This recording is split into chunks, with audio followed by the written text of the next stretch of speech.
Muy buenas noches, ¿cómo están? Gracias a Dios por esta nueva oportunidad de juntarnos.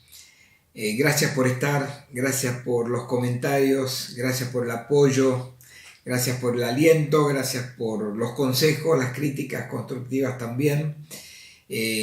Para los que recién es la primera vez que se conectan con nosotros, les invitamos a visitar, a suscribirse a nuestro canal de YouTube y poder activar la campanita para recibir las notificaciones.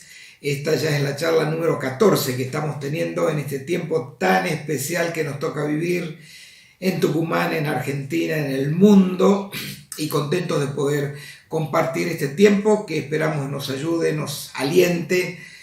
Muchos nos agradecen justamente por estar dando una palabra que brinde esperanza en medio de este tiempo difícil y especial. Si ya eres habitual a estas charlas y estás con nosotros hace tiempo, te invitamos a no quedarte solo, a compartirlo, compartir el link. El tiempo se está haciendo largo y hay mucha gente necesitada, muchas familias en conflicto por la salud, por las emociones, por la economía, etcétera. Así que puedes compartirles el link para que puedan estar conectados y recibir una ayuda que venga de parte del cielo realmente para animarnos.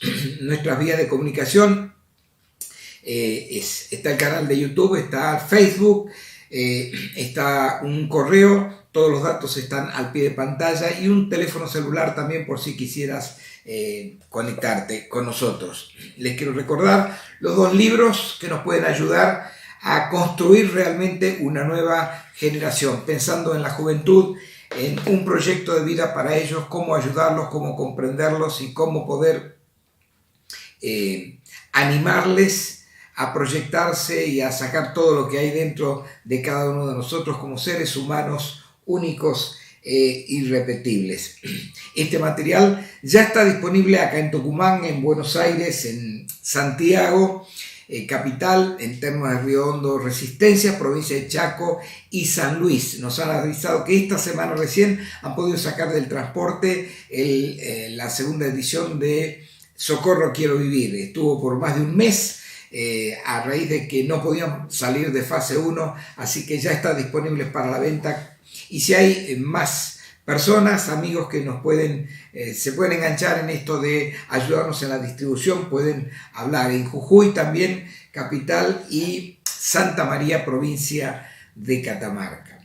Así que bueno, mientras se van conectando los demás, quisiéramos comenzar con la charla de hoy, que no tiene que ver mucho con el Fondo Monetario Internacional ni con la deuda externa que tengamos en la Argentina, que es algo que sí realmente nos preocupa. Pero bueno, fue el enganche a propósito para que usted pueda estar hoy acá inquieto de saber qué es eso de plazo o perdón para pagar la deuda. Quisiera comenzar con algo que se remonta hace 43 años atrás, más precisamente el 27 de marzo de 1977.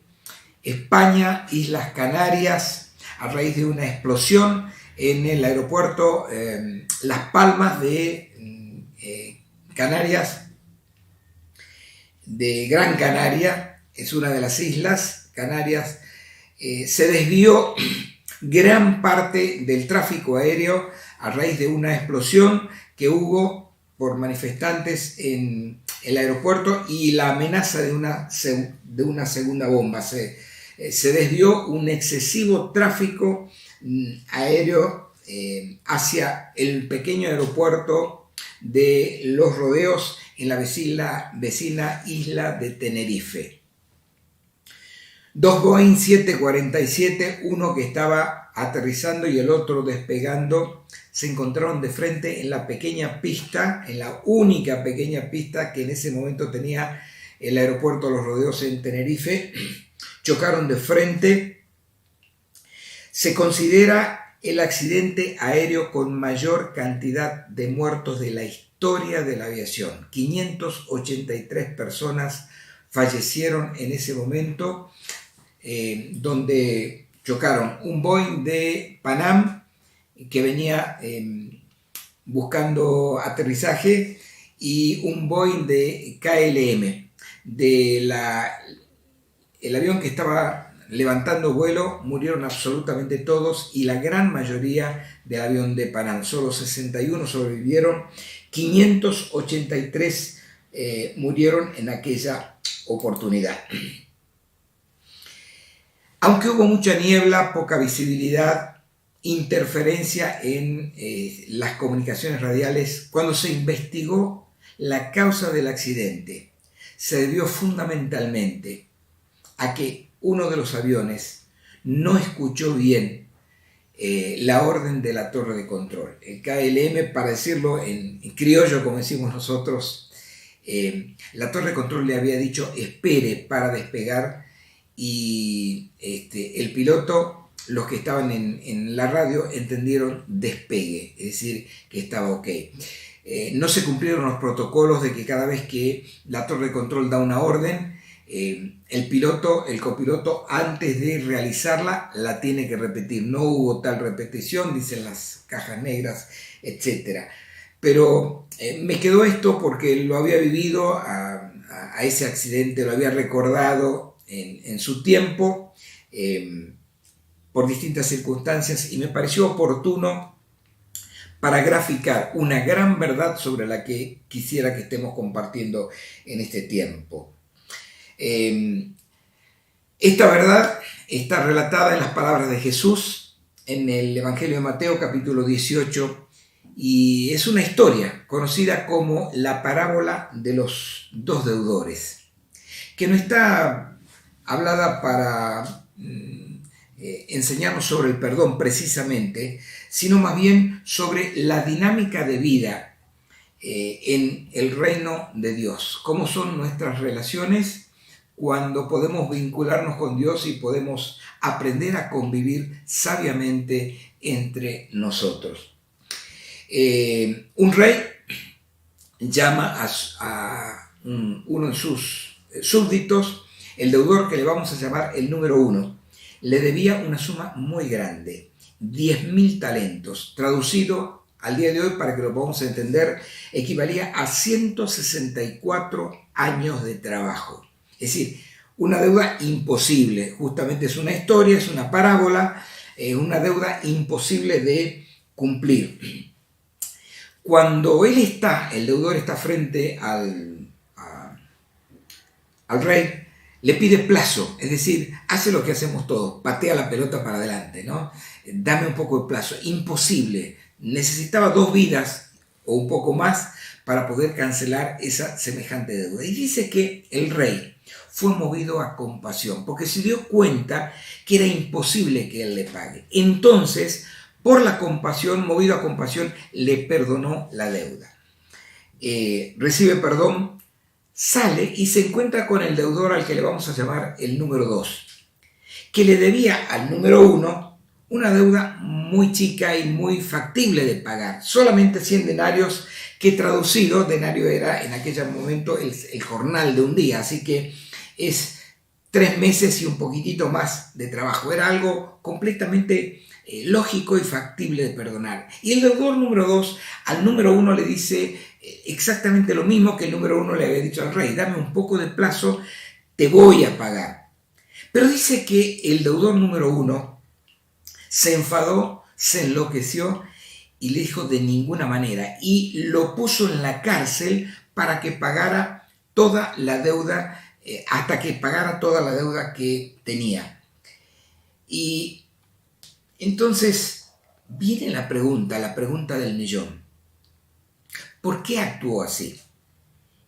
Imagínate vos que te acabas de sacar la grande, o te enterás que un tío tuyo en Dubái te ha dejado una fortuna de millones de dólares. ¿Te preocuparías por cobrar una deuda a un vecino tuyo que es una insignificancia a la par de aquello que estás recibiendo? Decimos, no tiene lógica, no tiene sentido. ¿Qué es lo que pasó? Y yo creo que pasó lo mismo que le pasó al piloto de la KLM del Boeing 747 a punto de despegar. Entendió mal la orden o la respuesta que recibió de la torre de control. El rey le había dado perdón, fruto de la compasión que sintió al ver que no podía pagar esa deuda, pero él entendió que había recibido lo que había pedido, que era plazo. Entonces, cuando yo tengo un plazo para pagar una deuda, voy a ahogar a todos los que me deben y voy a fabricar deudores para poder conseguir lo antes posible lo que necesito para pagar o para intentar pagar esa deuda.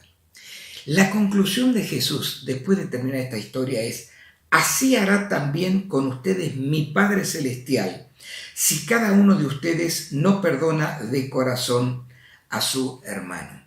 Saben que este tema de las relaciones interpersonales, este tema de la historia y la enseñanza de la parábola de los dos deudores, como lo dice la Biblia, es aplicable a todas nuestras relaciones, en el hogar, en el trabajo, en cualquier aspecto de la sociedad, en el barrio, en la iglesia.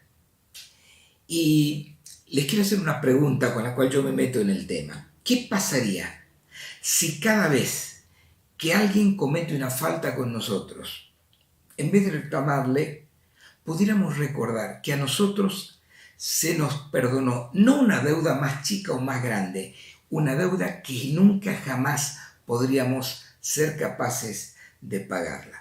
Yo creo que este tema nos muestra en principio 3 lecciones para aprender. Toda falta es asemejada a una deuda. Esa es la primera lección. La número 2 es que el perdón es algo que está en la sola potestad del acreedor, aquel a quien se le debe. Él es el que puede retener o puede soltar perdón. Es su decisión y no depende de lo que haga o deje de hacer, de lo que diga o deje de decir el deudor. Es sola potestad del acreedor. Y número 3, siempre que yo suelto perdón consigo libertad. Siempre que retengo perdón, obtengo cárcel y prisión, en lo físico, en lo emotivo, en lo emocional, en lo espiritual, en cualquier sentido. He tenido 2 experiencias esta semana que me han ubicado, han logrado centrar mi atención en un tema tan necesario y poco practicado por lo que nos decimos ser seguidores de Jesús en cualquiera de sus formas, es decir, evangélico, católico, militante, radical, progresista, tradicional, como usted quiera. Cualquier seguidor de Jesús se va a sentir identificado con este punto, y es el bendito tema de la gracia divina. Y yo se lo quiero plantear con una pregunta que yo no tengo respuesta hasta ahora.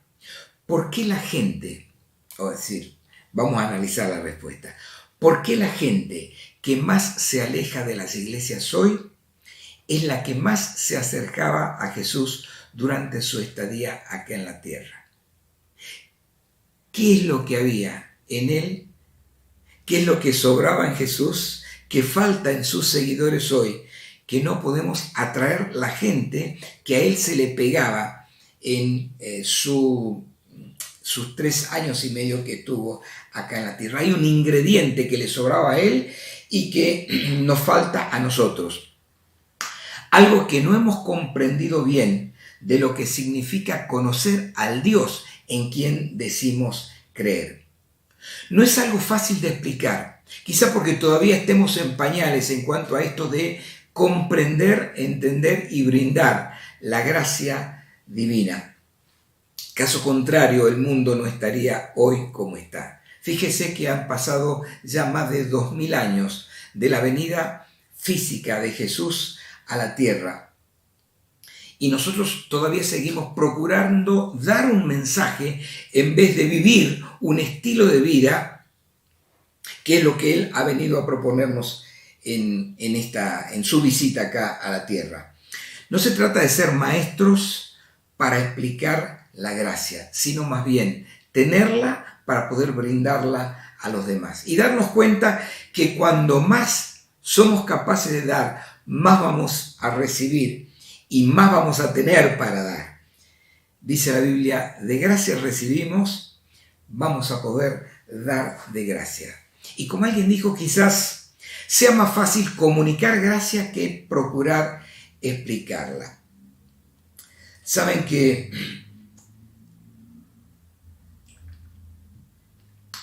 yo lo dije en una charla, en una conferencia hace poco, a un encuentro de matrimonios. Me considero un sobreviviente de un naufragio en cuanto a mi experiencia religiosa, mi pasar por las iglesias. Tengo 70 años ya cumplidos y no veo mucha gente de mi camada, de mi edad, que haya seguido en la iglesia. Por eso les digo, me considero un sobreviviente. Hay mucha gente, no necesariamente mala, sino que por distintas circunstancias, tal vez por no haber encontrado y vivido adecuadamente este tema de la bendita gracia de Dios, es que se terminó alejando de la iglesia, viviendo sus vidas, dedicados a hacer plata, a tener su buena profesión, su buen pasar en el mundo, renegando un poco de la religión, renegando de Dios, dedicados a su familia, no necesariamente a ser, como le digo, personas malas. Como se dice vulgarmente, le quiero dar una de cal y una de arena. Le quiero contar dos experiencias que nos van a ayudar a centrarnos en lo que quiero compartirles en esta noche. Tuve un amigo que, por haber caído en uno de los, le llamemos pecados importantes, porque este es el punto. Nos hemos dedicado a dividir los pecados.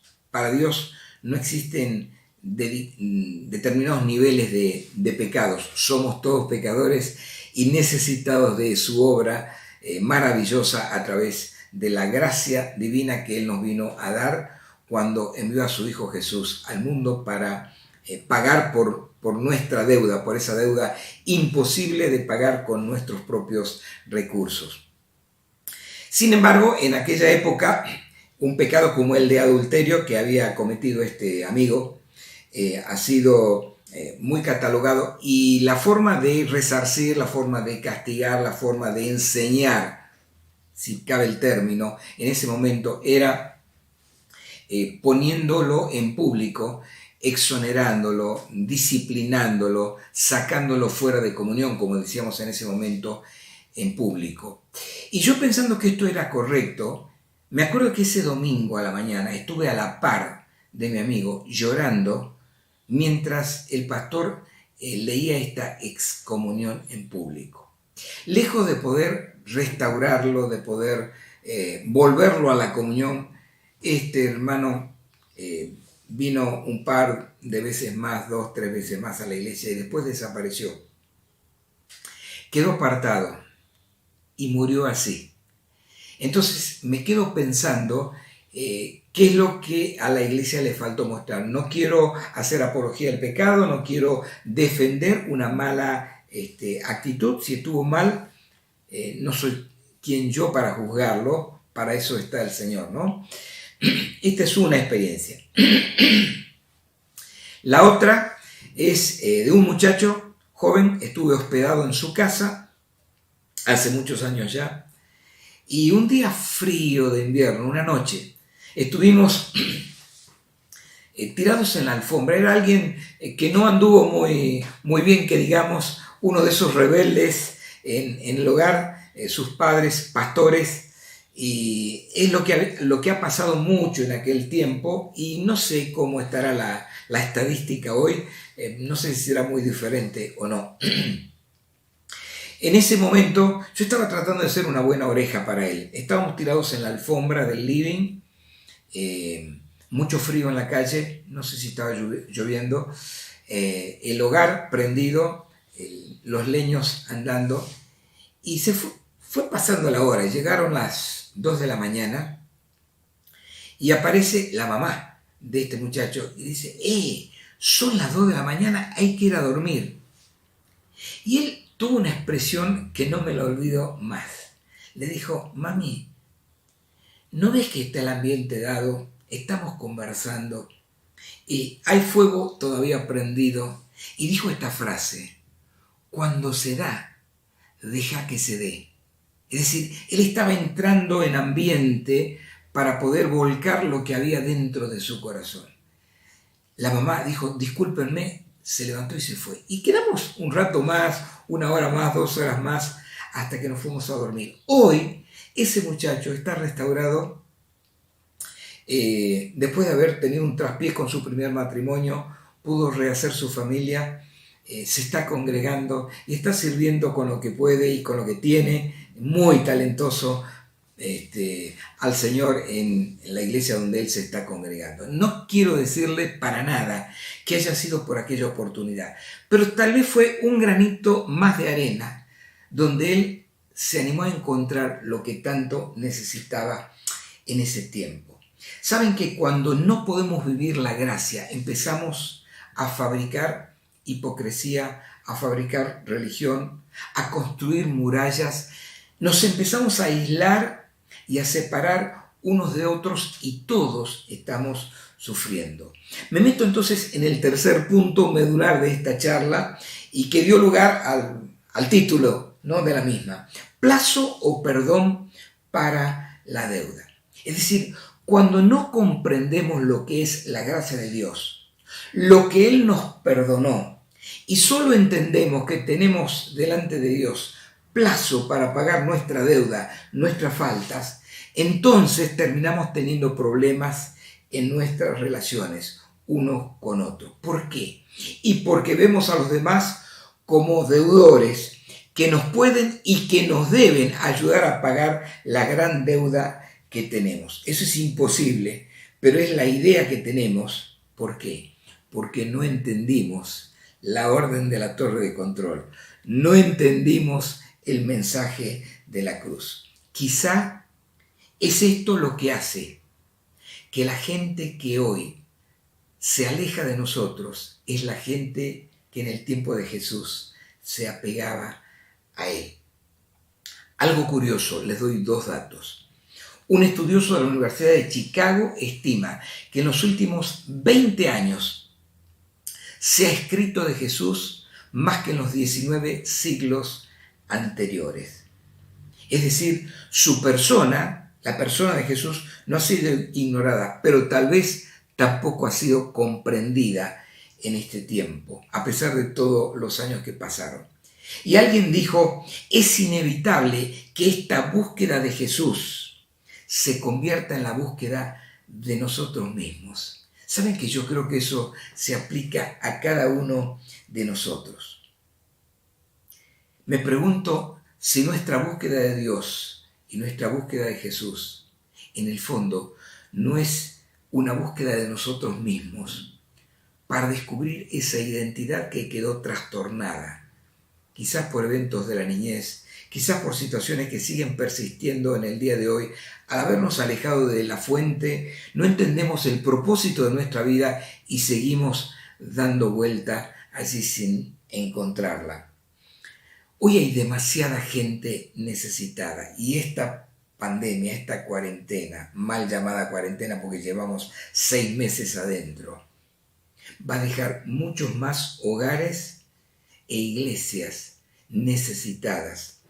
Mucha gente que en esa búsqueda en realidad se están buscando a sí mismo para atender sus relaciones quebrantadas, sus heridas, su violencia. Saben que todo lo que estamos viviendo no se soluciona con leyes, o por lo menos con leyes humanas. Se soluciona más bien con la principal o las 2 principales leyes que Jesús vino a mostrarnos con su vida y con su ejemplo en su visita por la tierra. Amarás al Señor tu Dios con todo tu corazón, con todas tus fuerzas, con todas tus mentes, y amarás a tu prójimo como a ti mismo. Saben que lo que va a atraer a las multitudes en este tiempo a Dios no es la buena enseñanza, no es la sana doctrina, no es un buen culto, no son las obras de caridad o beneficencia, que a veces el mundo las puede hacer muchísimo mejor que la iglesia o los partidos políticos, por ejemplo. No hacer nuestros planes para atraer gente o para retenerla, sino poder llegar a brindar la irresistible gracia de Dios. Me animo a decirles que son las iglesias que más van a crecer en este tiempo. Los hogares que se van a mantener estables son hogares en donde sus componentes, los esposos, las parejas, los padres y los hijos, o los que estén en el hogar, puedan mantener viva esta llama de la gracia de Dios. Comprender lo que pasó en la cruz hace más de 2000 años atrás es lo que nos permite dejar de ser jueces de nosotros mismos, dejar de ser libres de ser jueces para nosotros mismos y hacia los demás. Y nos habilita para ser personas auténticas, personas felices y ser además constructores de puentes para sanar relaciones quebradas en los demás. Imagínense que en vez de tener termómetros a la entrada de los bares, de los hoteles, de los supers, de las iglesias, en vez de tener termómetros para medir la temperatura en nuestra frente o en nuestro brazo, en vez de esto hubiera graciómetros para medir el nivel de gracia que hay en un ambiente en el que estamos entrando o del cual estamos formando parte. Termino. Esto lo vamos a seguir el próximo viernes, Dios mediante, ¿no? Pero hay una historia en la Biblia, una parábola también contada por Jesús, de la llamada del hijo pródigo. Un padre que tenía 2 hijos. El menor nunca se fue de la casa, pero nunca se sintió parte, ni se sintió feliz con esto, ¿no? Era alguien que cumplía reglas y por lo tanto creía que tenía sus derechos. Y el hijo menor que hizo todo lo que pudo para embarrar el nombre del padre, para quitarle honra, pidió la parte de su herencia, se fue, desperdició todo y después volvió. Y dice que el padre cuando volvió le armó una fiesta. Y cuando el hijo mayor viene y le dice, ¿pero qué te pasa? ¿Qué es lo que hiciste? Le dice, hijo, tu hermano estaba muerto y ha revivido. Hijo, hijo estaba perdido y ha sido hallado. Me pregunto qué pasaría si podemos festejar así el retorno de los que volvieron, de la misma manera que nos ponemos contentos con aquellos que recién están entrando. ¿Qué pasaría si nos dedicamos a festejar a quienes, por encontrar gracia divina en seres humanos como ellos, pueden reconstruir sus vidas quebradas, sus matrimonios deshechos, sus relaciones interrumpidas? Saben que esto no se fabrica, se descubre, se recibe, se tiene y se brinda. Dijo un gran erudito y autor, David Seamands, ya fallecido en el año 2006, escritor de libros maravillosos como Curación de los traumas emocionales, Curación de los recuerdos, Dejando de ser niño en la vida. Dijo, las 2 causas principales en la mayoría de los problemas emocionales entre los cristianos son estas. Número 1, no saber comprender, recibir y vivir la gracia y el perdón incondicionales de Dios. Y número 2, no saber comunicar ese amor, esa gracia y ese perdón incondicionales a otras personas. Comprender la gracia es comprender que no hay nada que yo pueda hacer para que Dios me ame más de lo que me ama, pero también es comprender que no hay nada que yo pueda hacer para que Dios me ame ni siquiera un poquito menos de todo lo que Él me ama. ¿Cómo se hace? Miren, no tengo reglas, recién estoy incursionando en este punto que tanto necesito y tal vez usted. No tengo un manual, no tengo 4 principios. Lo único que puedo decirle es que Dios no es alguien que tiene amor. Dios es amor. es la fuente de amor. Y cuando yo y vos nos podemos acercar y conectar con la fuente, vamos a poder recibir de Él y dar esto que Él tiene a aquellos que tanto lo necesitamos. Los bendigo, muy buenas noches y nos vemos, Dios mediante, el próximo viernes.